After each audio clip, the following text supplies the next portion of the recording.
તો ખેડૂતોને તુરંત સહાય આપવા સાધુ સંતોની માંગ। બલખાના ચેલૈયા તામના મહંત રામ સ્વરૂપદાસજી બાપુનું નિવેદન।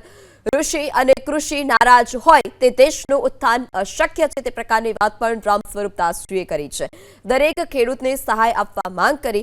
ખેડૂતોના બાળકોના શિક્ષણમાં અડચણ ન આવવી જોઈએ। જરૂર હોય તો ખેડૂતોના બાળકોને નિઃશુલ્ક શિક્ષણ આપવું જરૂરી છે। હાલમાં ચાલુ વર્ષમાં જે કમોસમી વરસાદ થયેલ છે એનાથી ઘણું નુકસાન થયેલ છે। ખાસ કરીને ગામડા વિસ્તારમાં ખેડૂત ભાઈઓ મેલ થઈ ગયેલ છે। નાના પ્રકારના પાકનો ભારે નુકસાન થયેલ છે। એટલે સરકારશ્રીથી અમે આગ્રહ કરીએ છીએ કે આમાં જેમ જેટલું બને એટલું સહકાર આપે, સહયોગ આપે, જેથી ખેડૂત ફરીથી ઊભા થઈ શકે છે।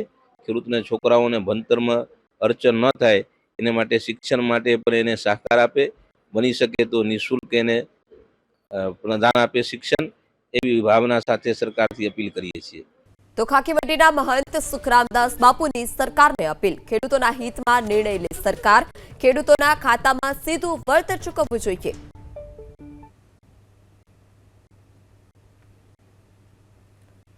કુમોસમીય વરસાદને લીધે અનેક પ્રકારની નુકસાની થઈ છે। જેવી રીતે મગફળી પૂરેપૂરી 100% પતી ગઈ છે। કપાસ પણ અંદર ડોડવા ફૂટી ગયા છે અને ઉગી ગયા છે। સોયાબીનમાં પણ નુકસાની થઈ છે। અને ઘણા બધા પાકો જે છે એમાં નુકસાની થઈ છે। તો હું ગુજરાત રાજ્ય સરકારને પ્રાર્થના કરું છું, વિનંતી કરું છું કે તમે ઉદ્યોગપતિઓને સાચવવા કરતા ધરતીપુત્રોને પણ સાચવો। કારણ કે ઉદ્યોગથી પૈસા જ મળે અને ધરતીપુત્રો यदि આમ ધરતીની અંદર કંઈક પેદા કરશે તો એમાંથી અન્ન મળશે। કારણ કે અન્ન વિના પેટ કોઈને ભરાશે નહીં।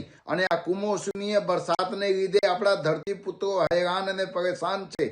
ત્યારે હું રાજ્ય સરકારને, ભૂપેન્દ્ર પટેલને સરકારને વિનંતી કરું છું કે તમે ખેડૂતોની ઝડપથી સર્વે કરો અને ફેસ ટુ ફેસ તાત્કાલમાં તમે એ લોકોને વળતર આપો।